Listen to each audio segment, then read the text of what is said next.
ছোট ভাই আমার, বোন আমার, প্রতিজ্ঞা করো, বাপ মরবে, মা মরবে, ভূমিকম্প হবে, সিডর হবে, এই পৃথিবী লন্ড ভন্ড হয়ে যাবে, বেঁচে আছি মানি ফজরের 2 পড়তেই হবে।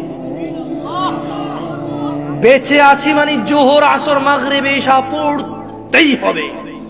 একটু আগে সিগারেট খেয়েছি, একটু পরে আজান হয়েছে, নামাজ পড়তে হবে। একটু আগে পর্নোগ্রাফি, উলঙ্গ সিনেমা দেখেছি, একটু পরে আজান হয়েছে, নামাজ পড়তেই হবে। ঘুমের মধ্যে কাপড় চোপড় নষ্ট হয়েছে, মা জানে, বাপ জানে, ভাবি জানে, বোন জানে, সবাই জানে। এখন গোসল করলে সবাই বুঝবে কেন গোসল করছো। সবাই বুঝলে বুঝুক, না বুঝলে নাই। আরে বুঝলেই কি না বুঝলেই কি, আমার কাপড় নষ্ট হয়েছে, গোসল আমার ফরজ হয়েছে, আমি গোসল করবো, নামাজ পড়বো।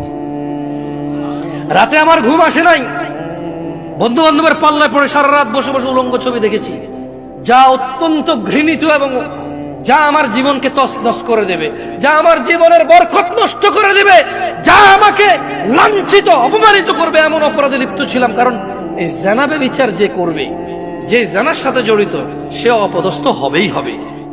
আখিরাতে তো তার আছেই।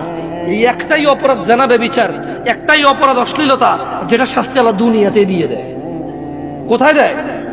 আখিরাতে তো আছেই। সারা রাত উলঙ্গ ছবি দেখেছো, দেখে নিজের জামা কাপড় নষ্ট করেছো, অপবিত্র করেছো নিজেকে, অসুবিধা নাই।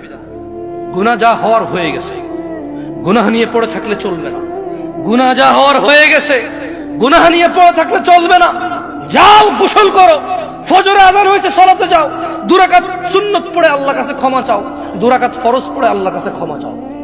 আর দেখবা না, প্রতিজ্ঞা করো।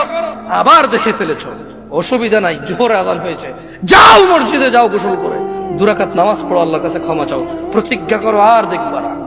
আবার দেখে ফেলেছো, অসুবিধা নাই, পরের ওয়াক্ত আযান হয়েছে, যাও মসজিদে যাও। কারণ মনে রাখবা, সকল অপরাধ গুনাহ নামাজ যদি ছুটে যায় কুফরিয়া শিরকি হয়ে যাবে, ছাড়া যাবে না নামাজ। আমি কি বুঝাইতে পেরেছি? তোমরা কি, আমি যে জন্য আসছি, আমি কি তোমাদেরকে কোনো মেসেজ দিতে পারছি? পারছি তো? তাহলে এবার আমি বিদায় নেই। জাযাকুমুল্লাহ খায়র ওয়া আহসানাল জাযা। ওয়াসসালামু আলাইকুম ওয়া রাহমাতুল্লাহি ওয়া বারাকাতুহু।